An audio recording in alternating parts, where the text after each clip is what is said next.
You're listening to Paul Anderson. This is the Sideshow Podcast.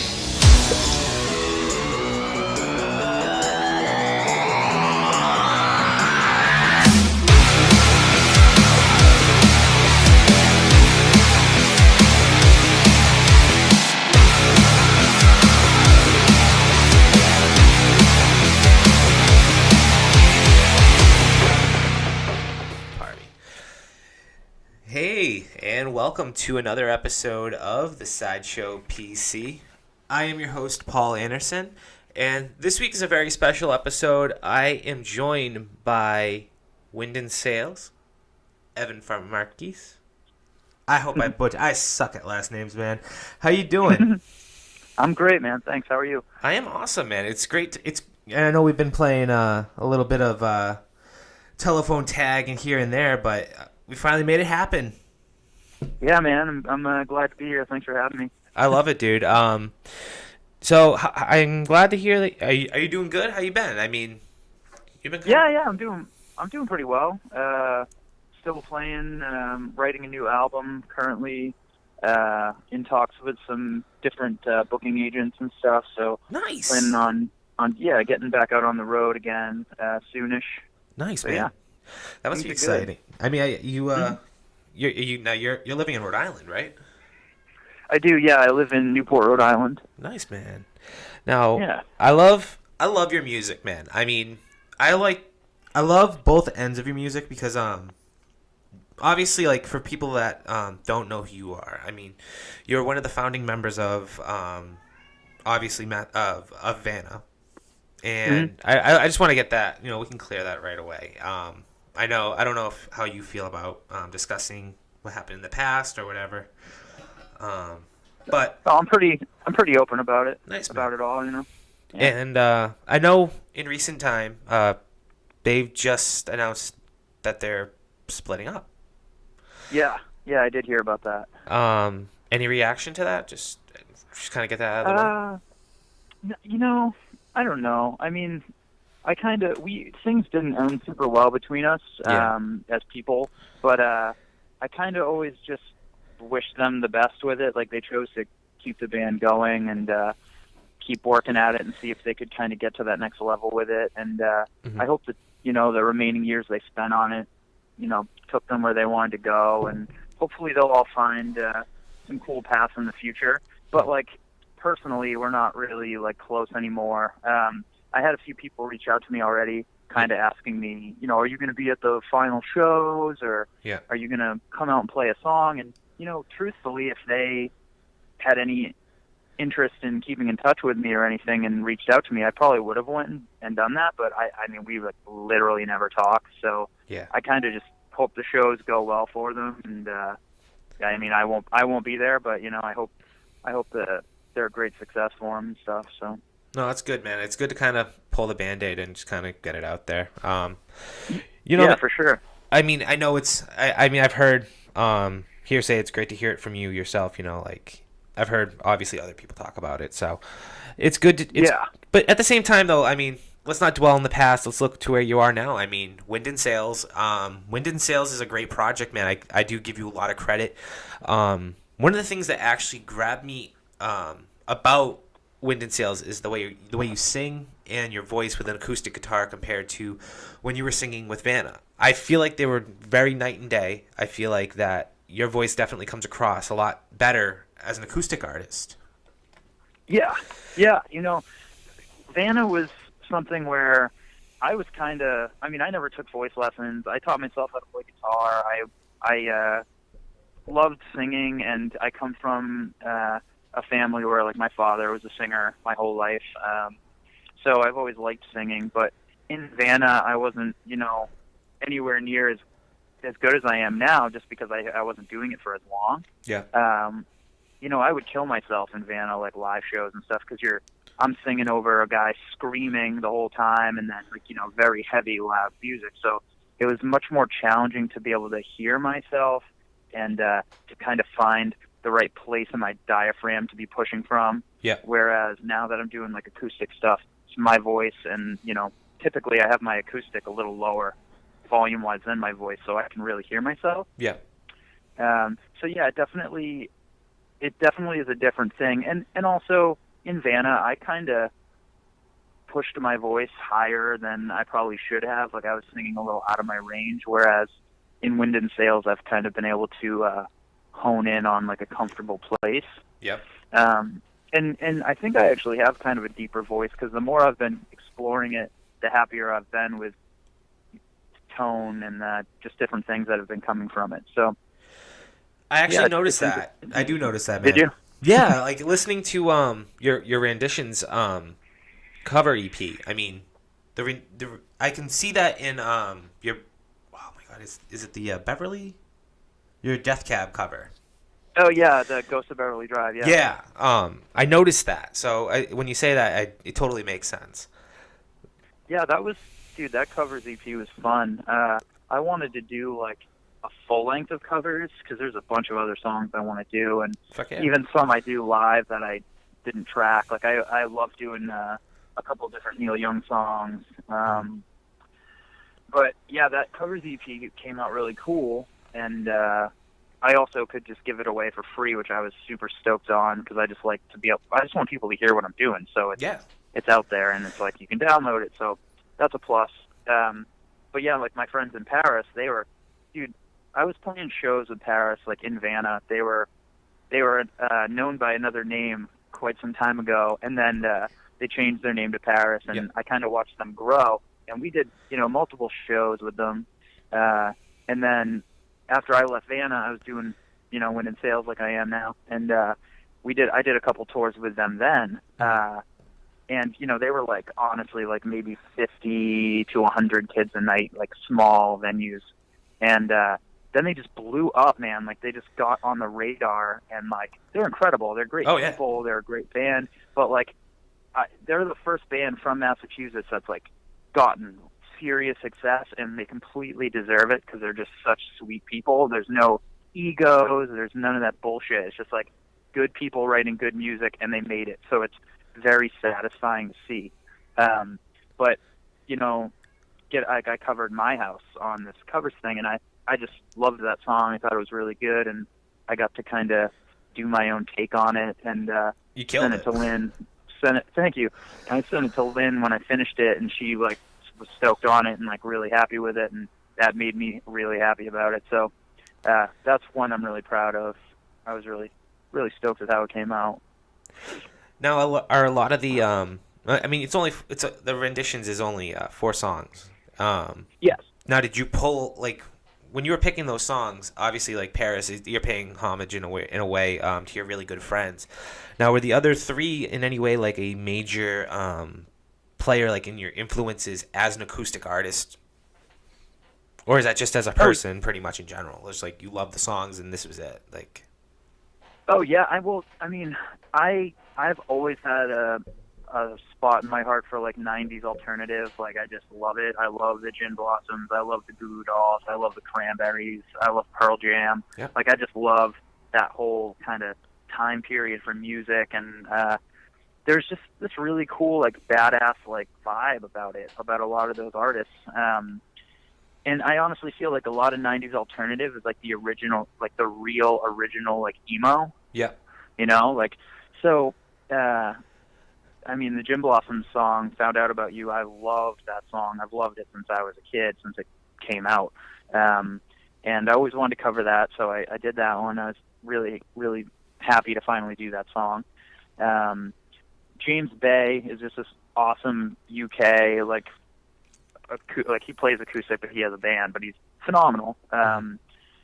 Not like, I wouldn't even say he's like in my like top favorite artist, but I saw him do this acoustic rendition of the same song that I did, If You Ever Want to Be in Love, and was just blown away by it, and was like, that would be a cool song to do.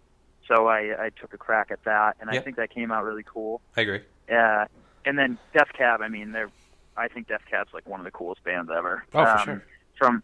From like their really weird old albums all the way through. I just have always respected them and enjoyed what they do, and I think Ben Gibbard is like just a great singer-songwriter. So it was cool to kind of do an acoustic version of that, and then I actually saw him do it acoustically like a little while later after I recorded it, and it's a little bit different, but I was pretty happy with it. I was like, oh, that's cool. It kind of holds up. It's like not too far off from how he did it. There you go. Which is neat. Yeah. So I mean, I was happy with all the songs, and they do all kind of fall into places of influence, I suppose. Now, at any point now, during the beginning of Wind in Sails, at what point did you realize that you really wanted to kind of make this your main focus? Obviously, like I know you were leaving. Obviously, you're leaving Vanna. At what point were you already doing Wind and Sail while in Vanna, or were you kind of like, all right, this is going to be my new thing, and then go forward and push it hard? Well, I actually I brought an acoustic out on tour with me while in Vanna, and I think I was just kind of going through some stuff personally, and then like our friendships in the band weren't really where I would have hoped that they would be at the time. Yeah. There was kind of like a splintering of wood, and kind of everyone was kind of going in different paths. So I kind of realized I wasn't happy anymore with like the way I was being treated, and just like the general vibe. It was like I felt like it was a very negative environment. So I was like, I need to get out of here. But I mean, I don't want to stop writing and singing. And one of the most important things to me as a member of Vanna and throughout my career in that band was seeing how it helped people, and kind of being there to meet fans and talk to them, and kind of see like what we were doing for people. It was seeing how much you're helping someone through something you're creating. I just think it's one of the most validating and rewarding things. Like, we didn't make a lot of money in Vanna. We'd tour for 3 months and come home and maybe get like $800 each. And you can work 3 months straight at any minimum wage job, you're going to make more than $800 in 3 months.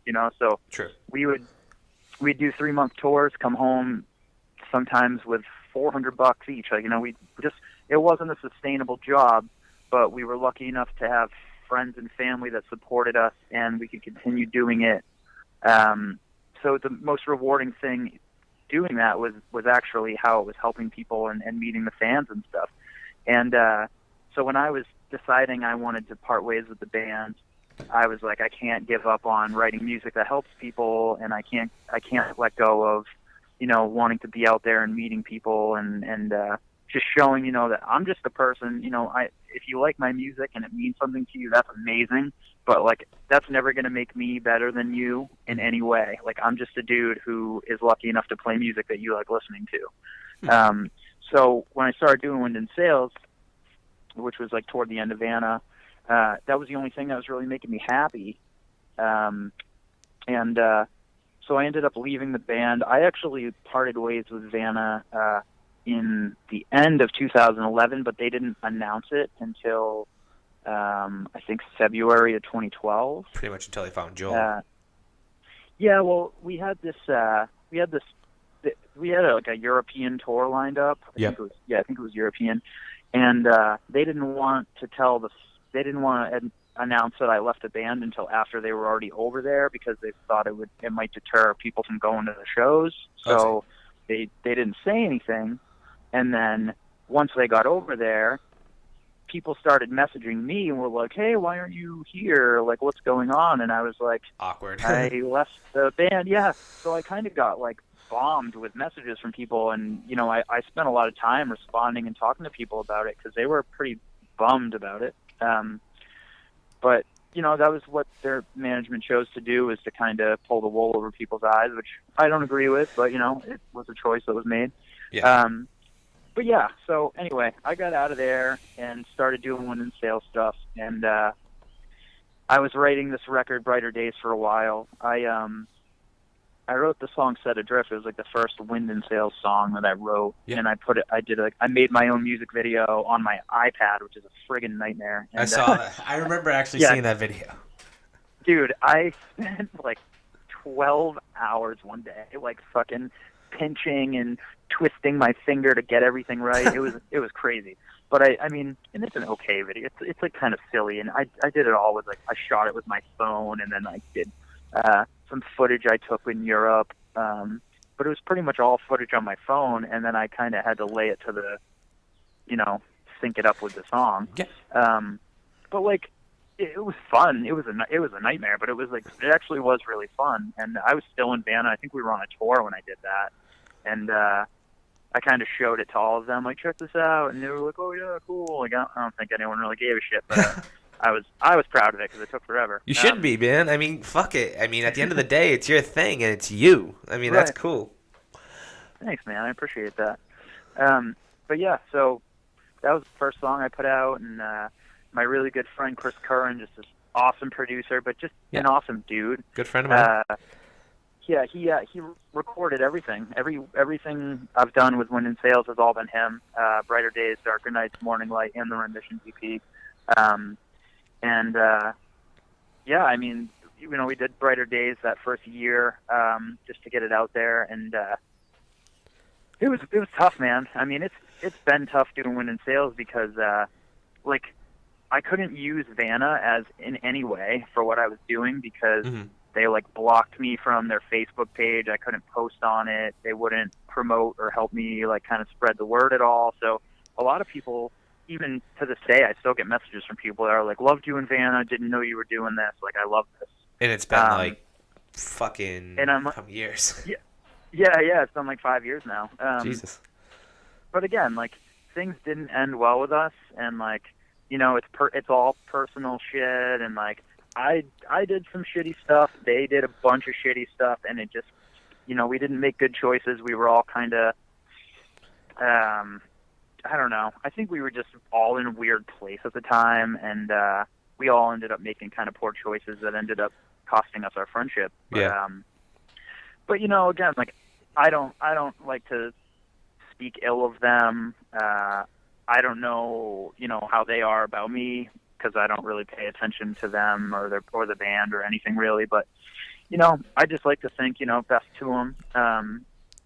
But yeah, so it was kind of a weird mix of stuff that happened.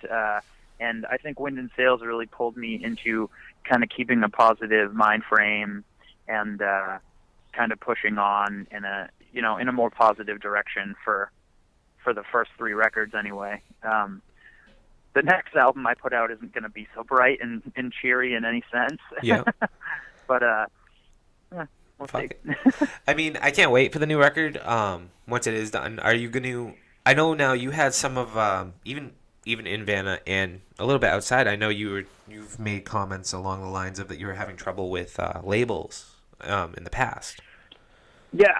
Oh yeah. I mean, well, the thing is, it's really hard for me, who I am, what I've done musically, the fact that my whole music career was based in a heavier post-hardcore world. So doing what I'm doing now, I'm much more into real indie folk, acoustic, almost borderline country stuff.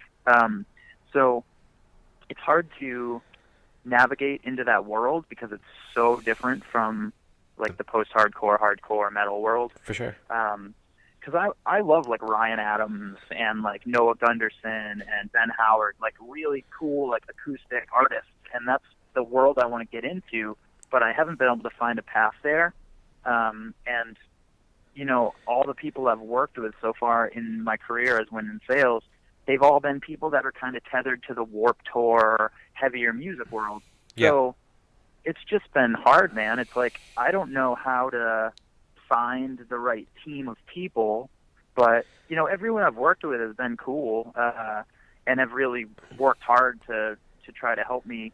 At least that's what it seems like to me. I don't know if that's fully true, but I appreciate the effort and the help I've gotten, but nothing's really still gotten me into the world I want to be in. So I'm still trying to find the way.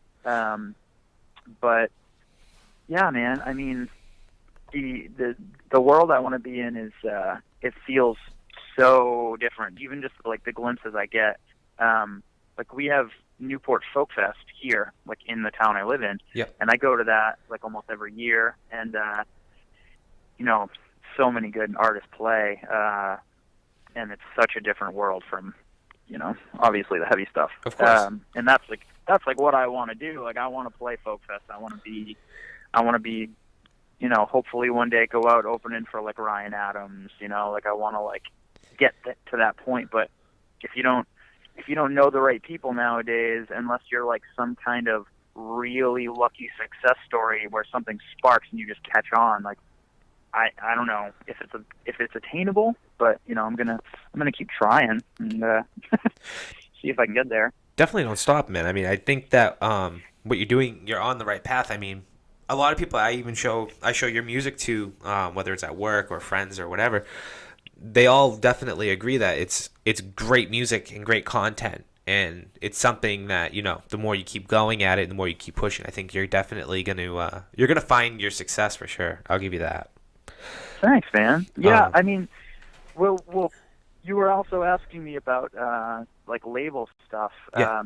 I was lucky to have, like, I ended up doing this interesting deal with Equal Vision where they had this subsidiary label that they released, and it still went out under Equal Vision, but basically I was like a free agent, and they picked up Morning Light, and they like, you know, they paid for it, and I recorded it, and then I paid them back through album sales. And it was like an interesting deal, but we weren't like, you know, I wasn't like signed to Equal Vision. It was basically like they signed that record. So they could put they wanted to put their name on your record, kind of deal. Right, Yeah. right. So it has the Equal Vision seal on it, which is really cool, and then it has the Headphone Music seal on it, which is like the subsidiary. Mm-hmm. But again, that was another thing where like it was awesome to do because I've loved Equal Vision. I've always supported their bands, and I've always supported that label. I've bought tons of merch and albums from them. I always thought it was cool, and although I wouldn't say Wind and Sails was like necessarily a fit for it, it was a cool experience and just a cool thing to do, to be like, oh, I did a record with Equal Vision and they're awesome people and they put out this album, and so that was sweet. But again, it wasn't really benefiting either of us. I'd say after a while we just kind of felt like they were like, cool, the record's sweet and like we love you, but you don't really fit with any of the artists, or so it kind of ended up being all right, well, we amicably parted ways. And then like the manager I had at the time just didn't know what to do with me. Like there was a moment where I had Equal Vision was with me. I had a really cool manager who was more of a manager in the heavy world, but he was a good manager. Yeah. And then I had Matt Anderson booking me, who was an awesome booking agent at an awesome booking agency and booked a lot of really great big bands, but they were all heavy bands. So like, there's that trend.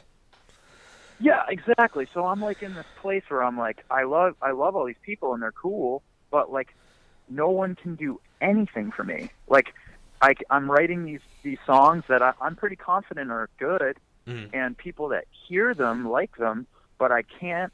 I've got a cool team of people, but it's just not the right team. It's not going to move me forward. So I ended up in this place where I went almost a year without doing any tours. Matt Anderson and I spoke, and he was like, I honestly don't know what to do with you or where to put you. I think you'd be better off trying to find somebody more in the vein of like what you're doing. And same thing with my manager. So I ended up going from having this team of people who were all cool and, you know, successful in their realms. I just parted ways with everyone. I was like, I'm just going to go back to doing this DIY and like just figure out, you know, the path where to go. And so it was a tough year. Like the last year I've been kind of booking my own shows and writing like a new record. Yep. And yeah, it's been weird, man. I mean, there was a point where I was almost like, I don't want to do, like, I got very disenchanted with everything. I got kind of down on myself. I was unhappy with the fact that I felt like I was still standing still.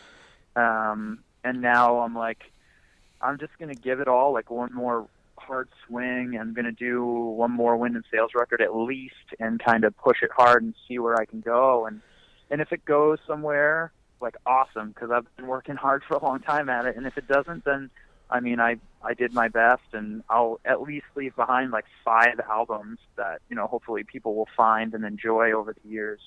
True. So, that's awesome, you know? man. I mean, that's a I think that's a respectful way of looking at it. So you at least you don't want to burn yourself out. At least you can walk away.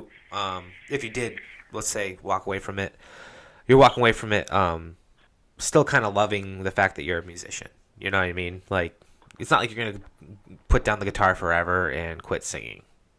Oh yeah, no way. You know what I'm saying? Like, it's not like, I mean, at least you still have that for yourself, you know. And I think that's a great way to look at it.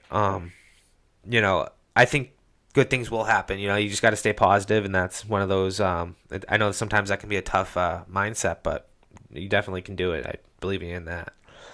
Thanks. But yeah. So I think one thing I do. Oh, I'm sorry. I'm just looking at my notes. Yeah, dude. So what was like? I think one of the biggest challenges I can only imagine is when you're coming from a different world, like you said, from like a metal scene or pretty much into that. It's what is, I think, your all-time goal? I think is a good question. Like, what's your all-time goal at the end of the day with Wind in Sails, as you're kind of right now going through the DIY stage? What is what is your goal at the end of the day? Well, I don't. You know, it's funny. I don't know about many artists or how they feel, but I've never wanted to be like a superstar or anything like that. I feel I take great pride in trying my best to just be an average, like, caring, kind human being. Like, I think it's really important, especially in this day and age, to be the best person you can be and go that extra mile to have compassion and respect for others. And you know, a lot of people who make it to this, like, it's their goal to be superstars, and then they, like, you know, they get to that point and they're like these big famous people. A lot of it goes pretty toxic pretty quick. I've met a lot of really famous, successful artists who are just shitheads, and it's such a bummer to meet someone that you've looked up to and enjoyed what they've done, and you meet them and they're just like cocky dicks. It's like, this is not what the fuck how I had hoped this would be. Yeah. So that's something I've experienced a bunch of times over my life, where that's kept me pretty grounded, where I'm like, you know, no matter how much success I could ever have, it's never going to make me better than anyone else. I'm always going to appreciate people who support what I do, and even just give my music a chance. And if they don't like it, cool, but, you know, thanks for giving it a chance. Yeah. But I think my goal is to be able to make a living doing what I do. You know, gaining a fan base that you know, thoroughly enjoys the music that I'm writing. I really would like to find the people that my music speaks to. You know, nowadays it's just the music industry is oversaturated and ever changing, and no one knows exactly how to find. You know, there's no recipe for success anymore. Yeah. It's all just up in the air, and everybody's kind of trying to grab at it. But yeah, I think my goal is to, like, be able to write music for people and get it out into the world, and to be able to do like a couple tours a year, and to really be able to perform for people that want to come out and see me, and just to be able to make a living, you know, not like a huge living, but just to be able to, like, get by. If I made as much as, you know, the average working middle class person doing my music, I'd be totally content. Hell yeah. And at least you get to travel the world. I mean, you did get married, so congratulations on that too, man. Thank you, man. Yeah, it was amazing. She's fucking awesome. I don't know what else to say. She's changed my life for the better. Now, it must be nice to be at least home rather than being on the road too at the same time. Yeah, it is. I mean, it was a little while back now, but we did a full U.S. tour and then went straight over to Europe and did all of Europe and the UK and Scotland. And she came with me, and it was just the two of us. What? Yeah, we took our station wagon all around the U.S. It started in where did it start? Like around San Francisco. So we had to drive from Rhode Island across the country to San Francisco to start the tour. And then it dipped all the way down through California, all the way across to the south, back home, and then looped all the way back through the Midwest and down to to Arizona. So we basically did like a back and forth around the country. Which tour was that? Was that the Secondhand? That was the tour with Secondhand Serenade. Yeah. Yeah, that tour was awesome, dude. Like, Secondhand Serenade, like, John is a really good friend of ours. We actually just flew down to Florida for his wedding. He proposed to his wife on that tour in Vegas. Oh, that's awesome. That we did. And then we went down for the wedding and saw a bunch of old friends, and it was quite nice. Also, Nick Thomas was on that tour, who's the singer of the Still Canvas. Yeah. And we hit it off hard on that tour, and we're still good friends. We actually, when we flew down for John's wedding, we stayed with Nick and his wife. And he and I are actually starting another project together. It's going to be Nick from Still Canvas and I both lead singing and playing guitar. Oh, get out of here. That's awesome.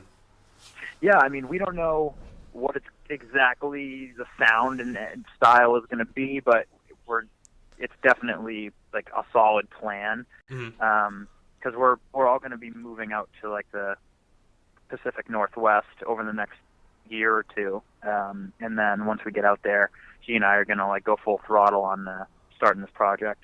Oh, but awesome. I'm deterring greatly from this. I can't wait. So we did that tour. That was the Secondhand Serenade tour. It was great. It was really cool. But then we had like a week to drive home from Arizona to, get back home and then catch flights out to Europe. Yeah, so we did that, and then we went out to Europe, and we had some hard times out there. Like, I did Slam Dunk Festival in the UK, which is like a really big fest, and that was super cool to do. Oh, yeah. We did that, and it was crazy, man. Like, I toured for years and years with like a bunch of dudes, and I never knew touring could be so fun. Like, just she and I mean, she is like just a badass road warrior, and I didn't know that she would be, but she held it down, man. Like, that tour, like, because you go days and days without showering sometimes. Oh, yeah. You don't eat too much.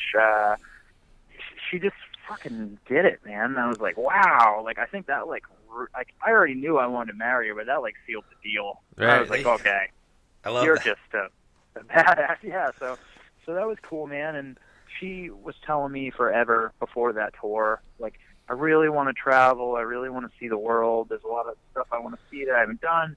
So I worked my ass off to like make it happen, and then got to take her with me. And it was, it was really cool. Really cool, special time for us. So. Oh, dude, definitely. I mean, you guys definitely learned probably a lot more about each other than you can imagine. So that's awesome. Oh yeah, dude. Yeah, absolutely. So now I know I've read in the past from you a little bit about how it's funny that you talk about working with Nick, was it? Nick Thomas. Yeah. Nick Thomas from Spill Canvas. Now I know I've read before that you always wanted to kind of not start up anything heavy or anything like that. I don't want to put words in your mouth, but like definitely something that's not necessarily like a full band, we'll say. Yeah. Like yeah. And is this like are these the first steps of leading into that, or is there still kind of hope to kind of continue going forward with other things? I mean, the weird thing is with Wind and Sails, like at the very least, like if I ended up stopping my like 100% effort that I have in it, I would probably continue doing. I'll probably always write, record, and release Wind and Sails music. And if it ever catches on, and I feel like a lot of the time, right when you're at the point of being like, okay, I've had enough, I'm fucking done. Yeah. Then like something catches and then it like pulls you back in. It's like, okay, I'm over this, and then a booking agent emails me and is like, hey, like let's do some stuff, and then I'm like, oh my god, thank God, I needed this. Like things like that happen that renew it, but I think I'm gonna always do Win in Sales probably my whole life, and I can just record stuff. I can put it up on Bandcamp. I can put it up on Spotify myself. Like whatever. Like I'll do that if that's the way the road goes, then that's fine. But yeah, like I definitely miss playing some rockin' shit with a band. And like Chris Campbell, who was the drummer in Vanna for the last few years I was in it, he actually left when I left. Yep. He was my best friend in the band. I mean, we both were kind of like unhappy, and we're like, all right, let's get out of here. So we parted, and we still hang out. We still jam. He's still playing drums. He's just, things changed. He had this great girl he was with, and he was touring, and he was always kind of torn on what to do. And then once he left Vanna, he was like, bam, serious job, married Rachel, who's just a wonderful woman that is his wife, and then they had a baby, and he bought a house, and it was just like, he was just making big boy moves quick. And I was like, dude, what house, kid, wife, job, like holy shit. So he was pretty busy for a while there, and I think now he's kind of in the flow of actually, like, he's got his pockets of time to like do music and stuff, but he's a very responsible dude that's got like a great family, and so I don't know if we'll ever get to do another serious full-time band together, but that'd he's be cool. A drummer that I just love, and he's a good guy. But again, then like the Still Canvas guys are all amazing. Like I went out with them this past fall, and I did merch for them for like 2 months. Okay. And I've never, I mean, I sell my own merch when I do my Win in Sales stuff. I always have. Yep. So I get that whole process. So, but doing merch for the Still Canvas is kind of like a much bigger deal. They have like, I don't know, I think they have like 16 different items, like be it T-shirts, hoodies, CDs, vinyls, pins, patches, Jesus posters, Christ. Everything.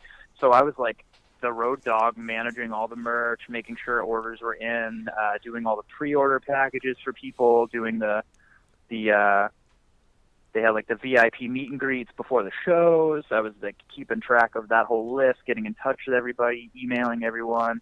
It was like just something I've never really done, but I handled it well, and the tour was successful, and I just love all those guys so much. We just had like such a good time. But they actually asked me not too long after that tour we did, a couple years back, if I would want to play lead guitar and sing harmony in Still Canvas. And what? I was like, yeah, and I was like so focused on Win in Sales because, like I said, I had the label, the manager, the agent. I was like doing stuff. I thought we were going to be making some moves. So I was like, I'd love to do it, and it's an honor that you asked me, but I can't. So I passed on it, and then this really good guitarist, singer, Mike Nairn, who's actually from Connecticut, they had him as a hired gun. He's been playing with them. So he was, filling that role when I did the tour with them doing merch. And really good guy, really talented, and he fits in the band well. And, I think they're actually writing a new album right now. So that's pretty cool. That is really cool. Yeah, so we'll see what comes of it. Hell yeah, dude. Fuck. Actually, it's funny. I've actually wanted to ask other people about this, and I think you actually brought it up in the during that is VIPs. Now, I don't know what your take is. What's your take on VIP things? Because I've been the fan who has bought like VIP tickets, and I don't know. I'm not sure how I feel about it because I feel like when I did it, it wasn't I don't know. I felt like that they really didn't want, like the band or the artist at the time didn't really want to do it. You know what I'm saying? Well, yeah, that'll definitely put a hindrance on the whole thing if the artist isn't even happy doing it. No, dude. Like it seemed like they really weren't down with doing it. And my issue with it was like, is it like an added form of income for an artist? I guess when they charge more for those tickets and they're doing the meet and greets. I mean, I'm just trying to wrap my head around. I've been trying to wrap my head around it for a little bit, and you brought it up, and it's now on my mind. So yeah, well, it's a weird thing, man. I mean, we've even did a couple like VIP meet and greet type things when I was in Vanna. Mm-hmm. And again, like I said earlier, the fans were seriously like the reason. When I was even at my unhappiest points as a member of that band, like the fans are the reason I kept with it. Cause I love meeting people, man. I do, and I think that's important. I mean, I think it depends on the artist. If they really do love their fans and they really are down to earth, I think the VIP thing can be really cool. Mm-hmm. But it definitely is a money making ploy in certain ways. Like if you just come in and you walk by a table they sit at and you get to say like 3 words to them and they sign a poster for you, and then you walk out. I mean, that's not really worth what, $25-$30 more that you spend. Yeah, exactly. Like that's just crazy. Like for example, on the meet and greet thing I did with Spill Canvas, everyone would come in, the band would come out, they'd play 3 songs acoustically for the group. Yep. Then they would sit down and do like a Q&A thing for like 20 minutes. So multiple people would ask them any questions they wanted to ask them. And they, were typically maybe a little bit buzzed half the time. So they were always very like loose and happy and comfortable with just kind of talking about everything. And then they would do photo stuff with everybody. They'd sign anything that they, if they wanted to pick up any merch or anything, they always got like a signed bag and a poster. And that's legit. That was like a cooler VIP thing because you really got to like hang out with them and really meet them, and then also get like a private performance of songs that they didn't play in their set that night. So that was like cooler, I think. But yeah, I mean, for the most part, especially with like the post-hardcore world kind of stuff, I feel like a lot of those bands, they don't want to be there. No. And and then they'll be like, hey, how's it going? And then they'll sit at the table. It's basically like a Warped Tour tent thing, where it's like a signing at this time, like a line of people, and they go through and are like, hi, I love you, and then I fucking hated that going though. I hated. Oh that. Yeah, man. Dude, you go to the fucking Warped Tour, and that was like, I think that's the one thing that I've never done. I've been going to the tour now. This is my 10th year, and that's just one of those things I could never honestly do, is just sit in a fucking 1 hour, 2 hour line to meet somebody when I could be out there watching an artist that I paid to go see. Right. And then you could just literally bump into them probably like 10 minutes later when there's no line, when they're just walking around.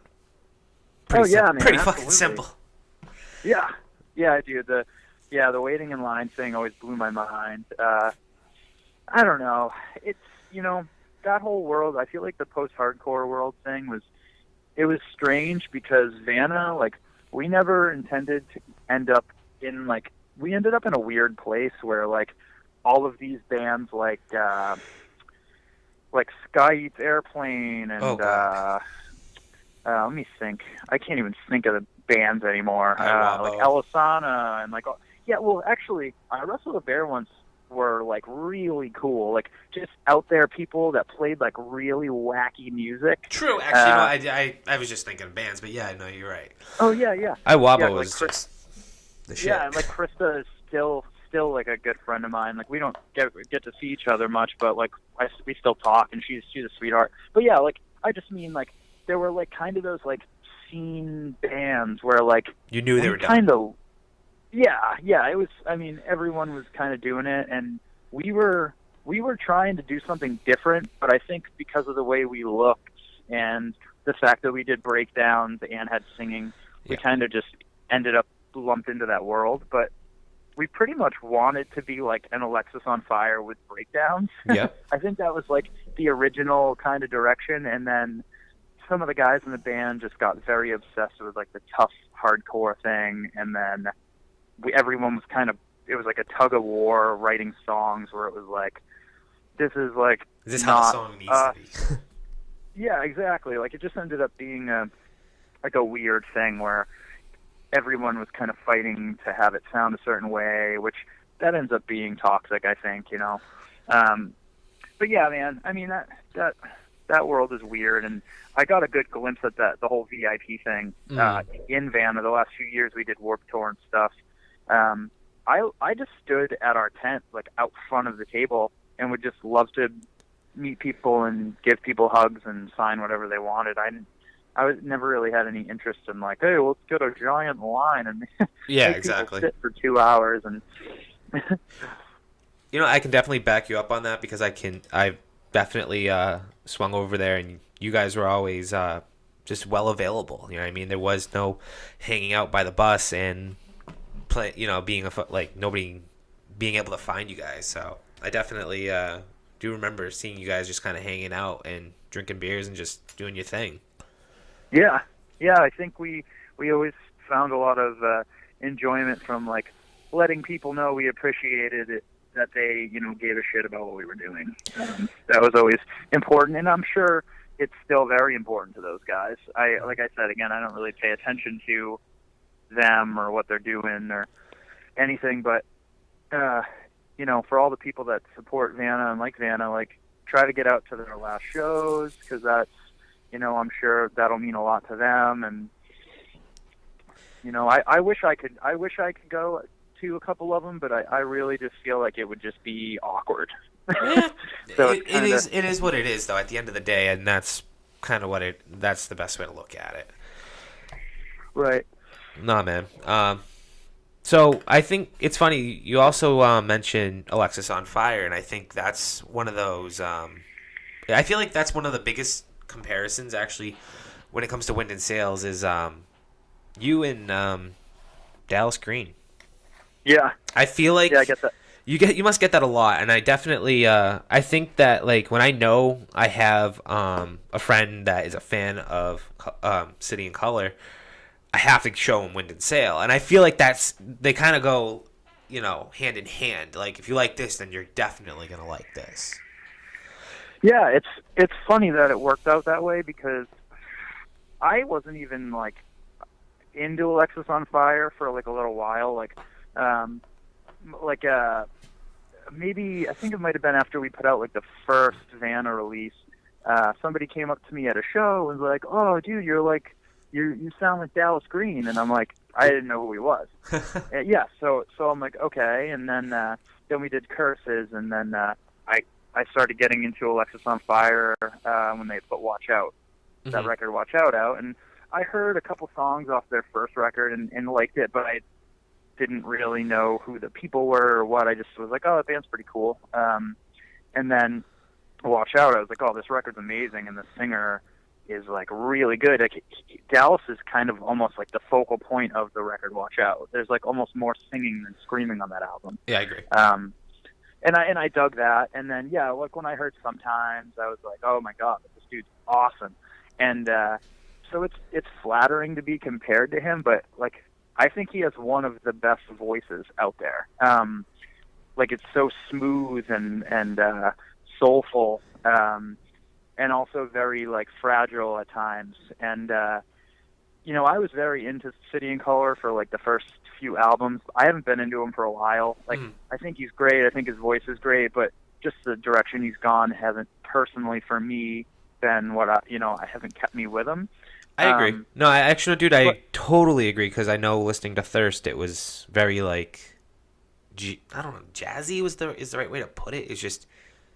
Yeah, I know. It's weird. It's kind of like, it's kind of like jazzy rock, like a little rock and rolly, but at the same time, it's like, it's got a little folk twist to it too. But yeah, I mean, I think the best stuff he was doing was just him and an acoustic out on stage playing. I agree. Like, it's cool to rock, and I think like Little Hell was the last record I really enjoyed, and that's mostly full band and really good. And but yeah, it was never. I think he and I just have similar ears for melody, which is really what I think it is. I agree. Because I don't think I'm as good as him. I'll never think I am. I think his voice is great. I'm so critical of myself. But getting that comparison from people is very flattering. But like, I don't want to sound like Dallas. I have my hands and my neck tattooed too. So like, I get that like, I'm like, I don't want to be Dallas. I promise you. Like, there was like a good couple years where he and I met and we were friends and we would hang out here and there, and he was a nice guy. You know, my wife and I both really got along with him, and we'd go out to shows when he'd be in town. He'd call us, and it was really cool. But you know, like then he just kept getting bigger and bigger, and soon after we lost touch when he was just like up there. Do one so tour we with don't talk Pink. anymore. Yeah. Well, dude, I mean, I get it. Like I know, It is what I it can't is. even imagine trying to keep contact with all the people that you know, all your acquaintances, if you will, Yeah. when you're managing that much shit happening. But he was always really cool. He, you know, unfortunately, I never got to get any Wind and Sales records, and I wish I could put like Morning Light in his hands and get his feedback from it. But like I said, we lost touch, so it's a bummer. But he was always super cool and really nice, and you know, I'll always respect him and stuff. But yeah, definitely, I don't want to sound like him. I just, my ear for melody and his ear for melody, I just think are similar. I think they always have been, because like I said, getting that comparison when I was in Vanna to him, and I hadn't even heard his voice before. I think it's just kind of, I don't know. We're in a similar boat. I love it. So. I don't want to take too much. I don't want to take up too much more of your time. But I just have one more question, and I do this with all my guests, and I definitely want to try this one with you. You Okay. have. It's 2 questions. The first one is, you're on a desert island. What album do you bring with you? Like just one album? Just one album, and I know a lot of people have a hard time with this one. Oh my god. You got one album. Whew. Dude, that is a loaded question. I don't know if I could. It changes, dude. I know I'm probably gonna have you. I'd love to have you back on the show, and I'll probably ask you the question again, and I know it's probably gonna change. So. Yeah. I think I would say probably shit.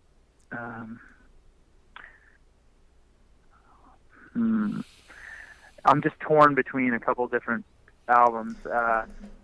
Maybe here, hang on.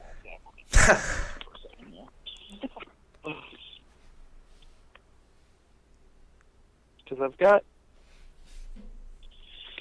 maybe I Forget Where We Were by Ben Howard.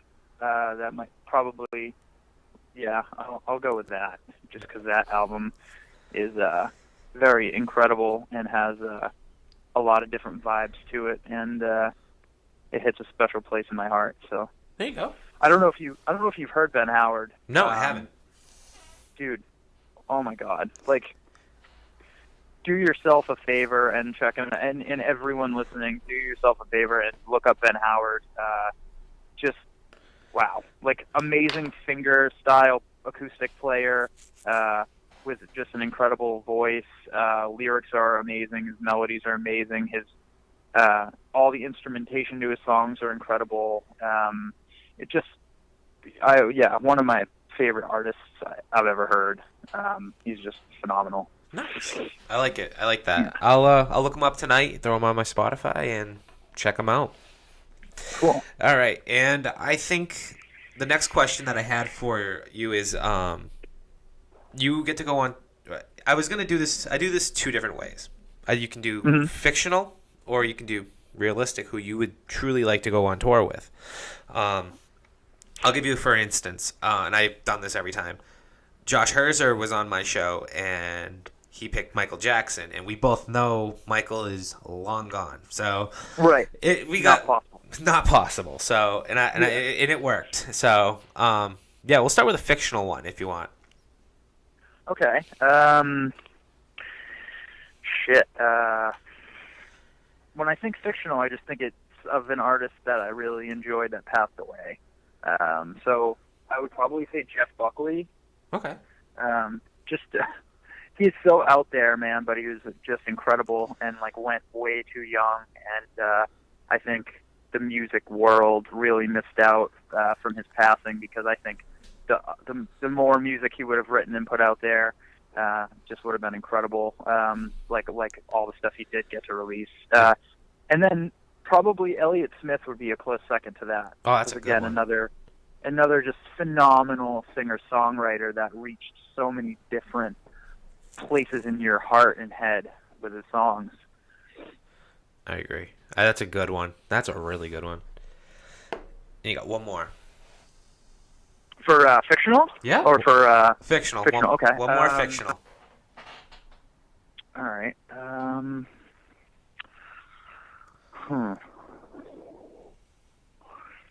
Man, you know, I don't think I would mesh well with them, but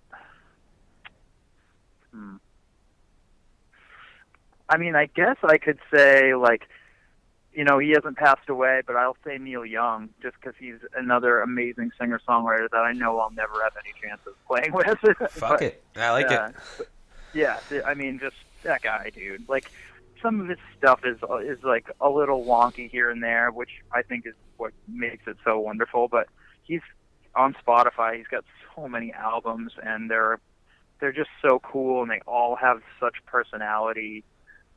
There's one record, and I feel like a moron not being able to remember the title of it, but it starts with a radio transmission recording, like, to his mother. Like, he's like on tour. He's like, I think it's phone. He's like in a phone booth, and he's like recording this like message to his mom. Like, maybe he's leaving her a message or something. But and then the whole album is like this very staticky, lo-fi recording quality and stuff. It's like, it's really cool. Like, it's just an awesome album. Oh, nice. But yeah, I'd go with him. There we go. All right. So realistically, I mean, if I know you have, like you said, you have a show coming up in Fall River, I'm pretty sure. I'm gonna just pitch that real quick. Yeah. I'm playing on the 20th in Fall River, and I think it's mostly like pop punk bands, and I'm sure there's probably a couple heavier bands on there, but it's my friend Derek's like birthday show, and Nice. He's throwing the show, so I was like, hey man, I'll totally come play. He's a good guy, so Fuck it. I'm definitely into doing that. I'll throw it out. I'll throw a post up on the Facebook or an Instagram and support that, man. I like that. Oh, cool, thanks. Yeah, it'll be cool. But yeah, dude, I mean, you have, realistically, like, who would you love to actually, you know, friends, or even if not friends, who would you like to go play shows with right now, if you could? Well, there's this really amazing singer-songwriter named Lucy Rose from the UK, and she's just awesome. Like, I love her stuff. I love her. She just seems like such a sweetheart, and she's got a really special, touching thing to her tunes. So I definitely love to play some shows with her. Like I said, Ben Howard is just incredible. Like, ever opening for him in any way would be mind-blowing.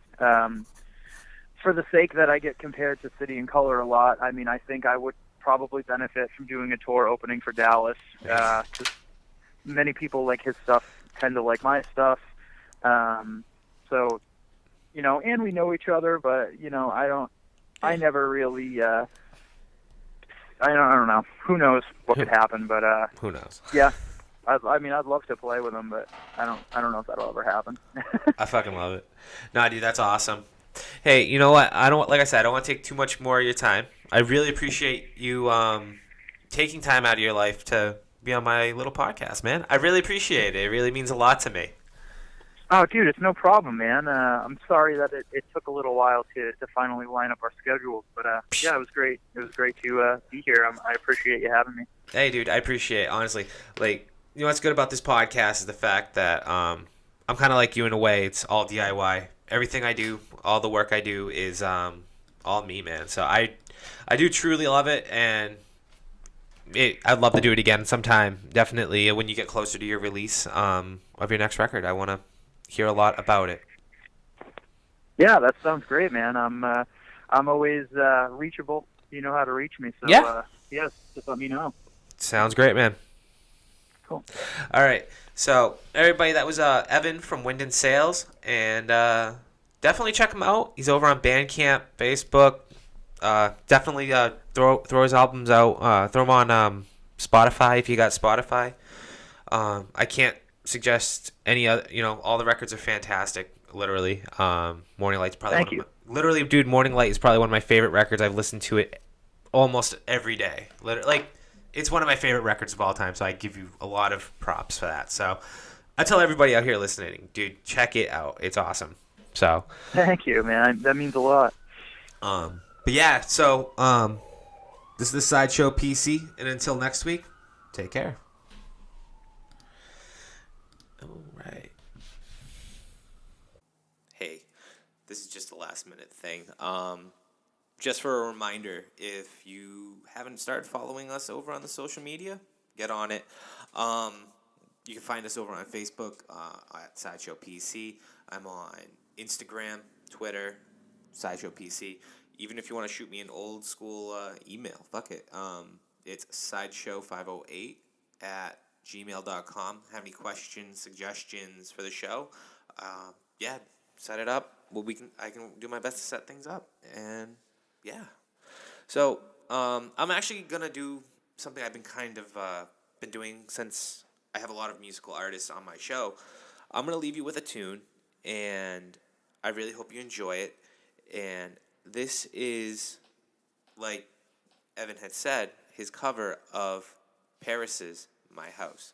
Take care, and definitely don't forget to subscribe. All right, peace. I feel you in these walls. You're cold, you're creeping and chilling to my bones and skin. I heard you down the hall, but it's vacant when I'm looking in. Oh, we'll let you in.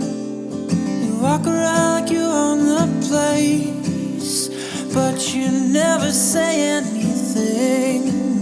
I caught you walking straight through my walls. Guess it was all my fault. I think I let you in.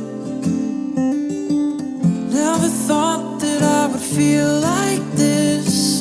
Such a mess when I'm in your presence. I've had enough, think you've been making me sick.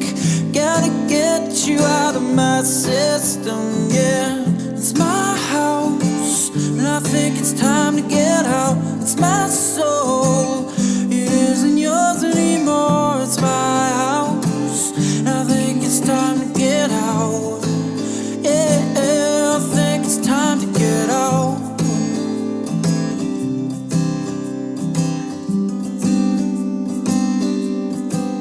You're at my bedroom door.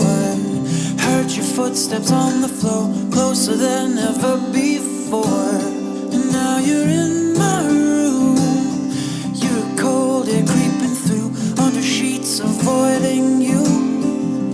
You walk around, I can hear your pace, circling my bed frame.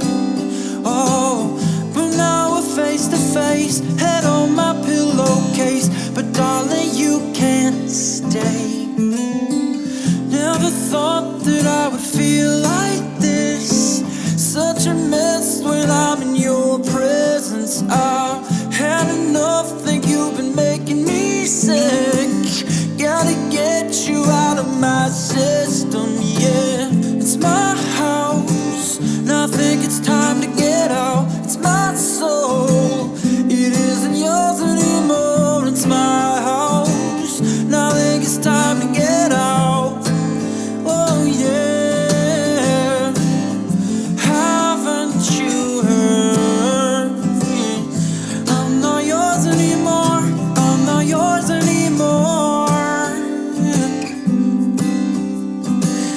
It's my soul, and I think it's time to get out. Haven't you heard?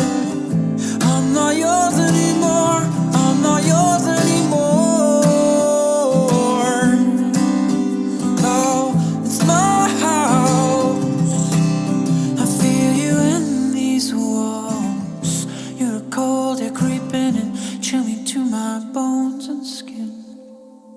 Never thought that I I would feel like this. Such a mess when I'm in your presence. I had enough, think you've been making me sick. Gotta get you out of my system, yeah. It's my house, and I think it's time to get out. It's my